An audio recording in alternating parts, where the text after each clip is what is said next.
going. So this week is officially the first week of summer. They do say that the UK heat hits different, that 30 degrees here feels more like 40 somewhere else.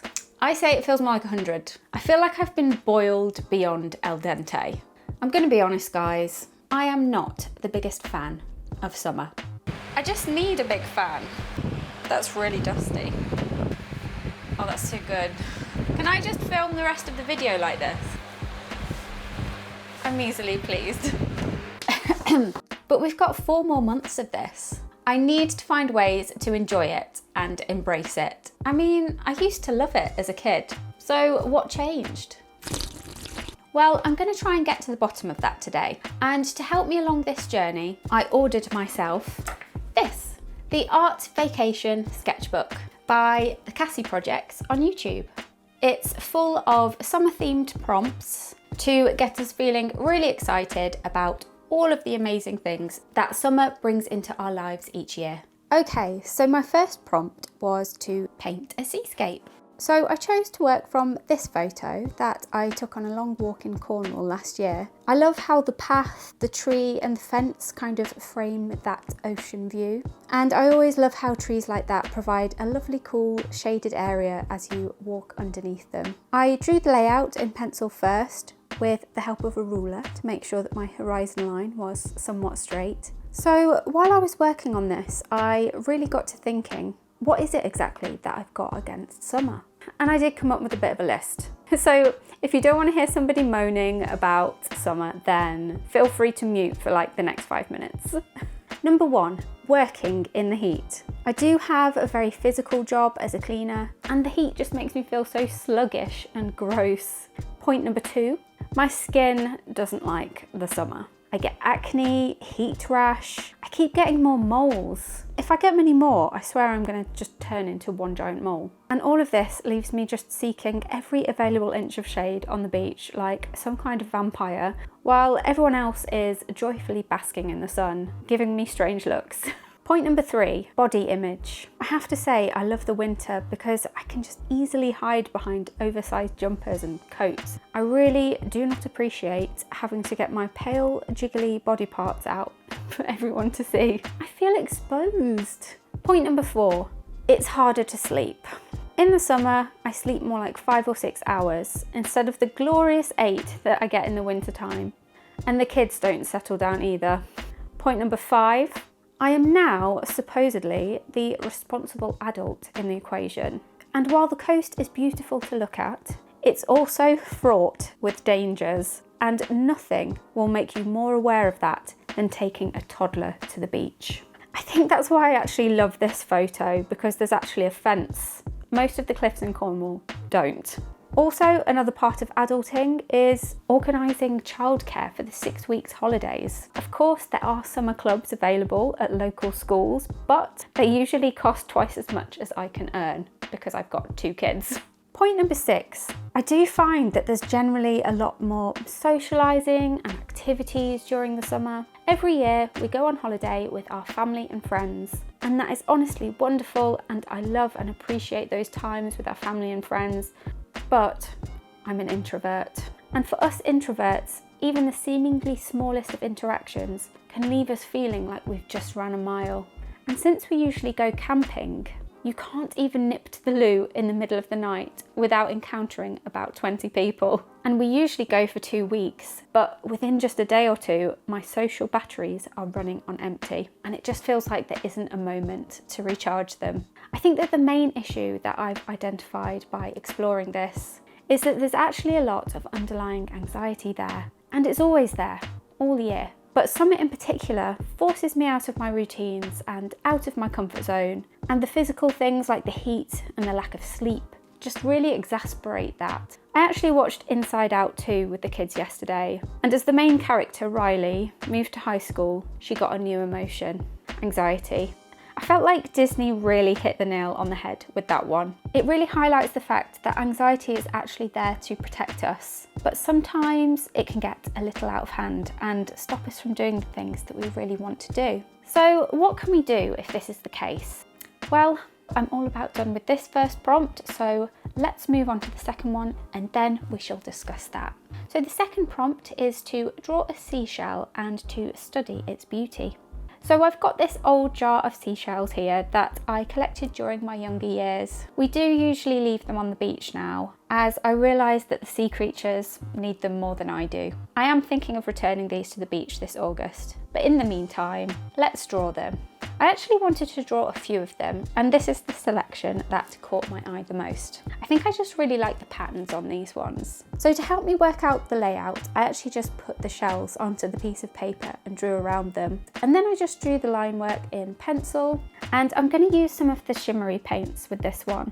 Okay, so what can we do to start enjoying summer again and get anxiety in check if that is the problem? Number 1, find coping strategies. If, like me, you're also struggling with the high temperatures, we need to identify some things that will help us. So that might be working next to a fan, using Factor 50 sun cream, wearing a big hat or cool flowing clothing.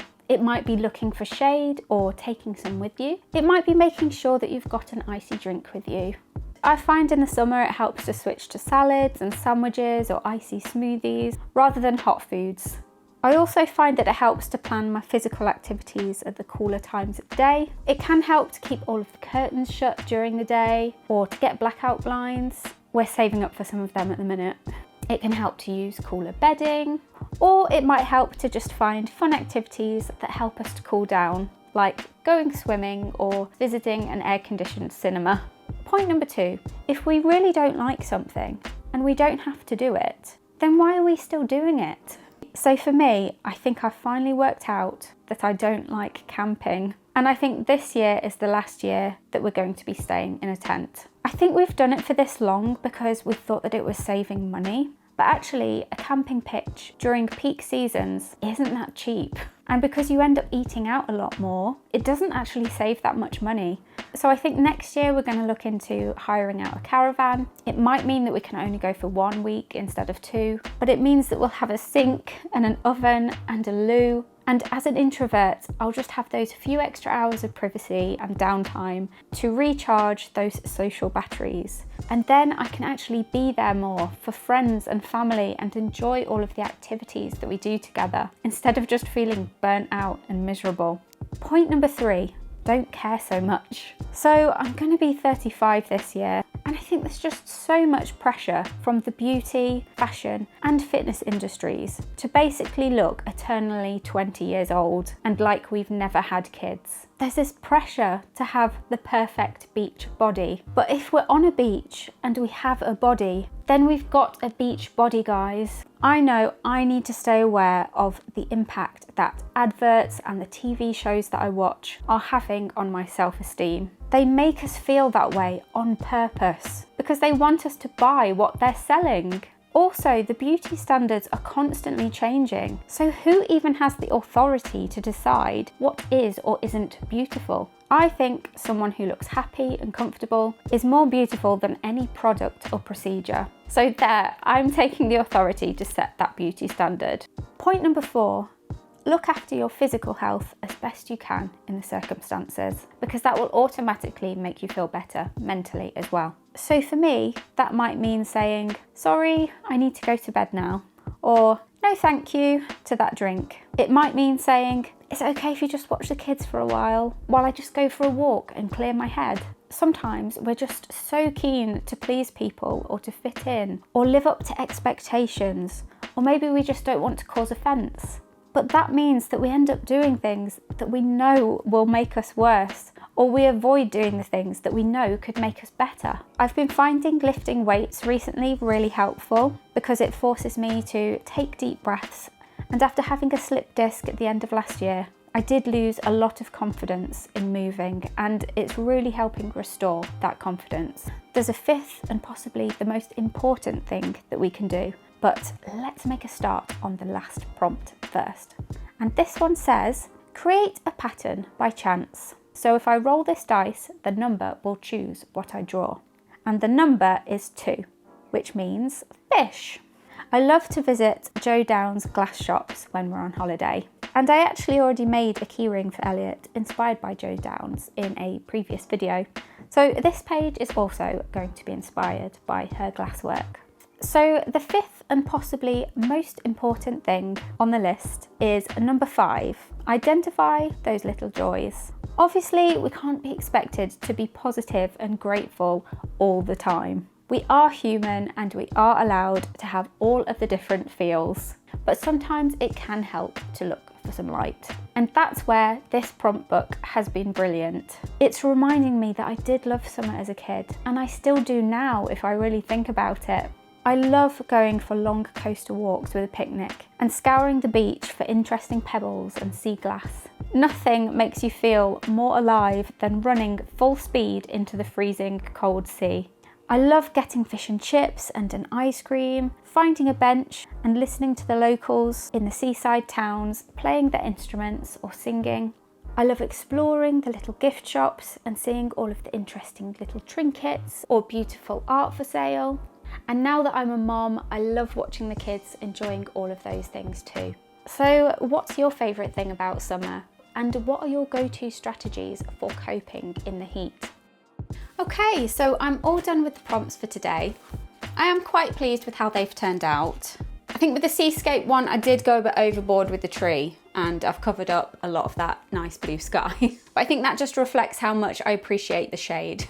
But I did really enjoy using the bright colours. It's kind of made me really want to take a sketchbook with me this year. I had fun drawing and painting the seashells as well. I have to say it did bring me back to when I was about 15 because we pretty much spent a whole year drawing seashells at school for some reason. But I do really like the shimmery paint as well because I didn't really know what to use that for, even though they wouldn't be shimmery on that side of the shell, but you know, artistic license.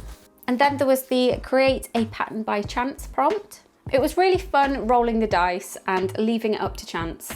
I really like how this one's turned out in the end. About halfway through, it did start to look like a mosaic that you'd see on the bottom of a swimming pool in the 90s. I think the POSCA lines were just too neat. So washing back over with some more watercolor paint and just kind of splatting it on there has made it look a bit more like a nice, tasteful Joe Downs piece instead. And I also love the page where you can mark off the prompts that you've already done and the way that it kind of looks like a calendar. I think this is a really great way to embrace the season of summer and remind ourselves of all of the little things that we love about it. She does also have ones for winter and spring, and I'm really hoping that there is a autumn one on the horizon, as that is my absolute favourite season. I know that different people struggle with different times of the year. Some of us struggle with the cold, dark depths of the winter, so maybe grabbing the winter one might help you the same way that this one's helped me. So check out her channel, guys. This has actually ended up being an unexpectedly therapeutic video to make this week. I genuinely feel so much better about going into summer now. So if you've enjoyed today's video or found it helpful, don't forget to hit that like, share or subscribe, or just drop a comment with a bunch of summer themed emojis. And very quickly, before I go, I could really use your advice with something, because you guys always have the best advice. I've honestly learnt so much from you guys. So, you might have seen in a previous video that I made this keychain for my daughter's best friend, but as you can see, it has been through quite an ordeal. Someone at school actually pulled it off her bag and stomped on it. Yeah, but I haven't got the missing parts. It was originally made out of polymer clay and painted with acrylic paint and then glazed with Skull Pot glaze. And I'm not sure if I should try to fix it or just make a new one. I don't think it could go back in the oven now. It's got paint on it, I'm not sure. Let me know what you think and I'll perhaps try and sort it out in the next video. Also, plant propagation update. One or two of you in the comments did say that you were interested in this. So this is for you guys. So we've got a few little, I don't know what you call them, the little white spots. They are the starts of roots. We've also got some new little leaf shoots. Also, this one's kind of exploded lately. So that's a brand new leaf, and that is a new leaf in its leaf cocoon. That's not the name for it. It is a leaf cocoon. So that's another good thing about summer. The plants seem to love it. They're having a growth spurt. And lastly, I'm going to leave you guys with a montage of some lovely art and colouring that I've been sent over the last few weeks. So keep on creating, my lovelies, and I shall see you next week. Bye. Oof. I need to remember I've got an air conditioning unit there.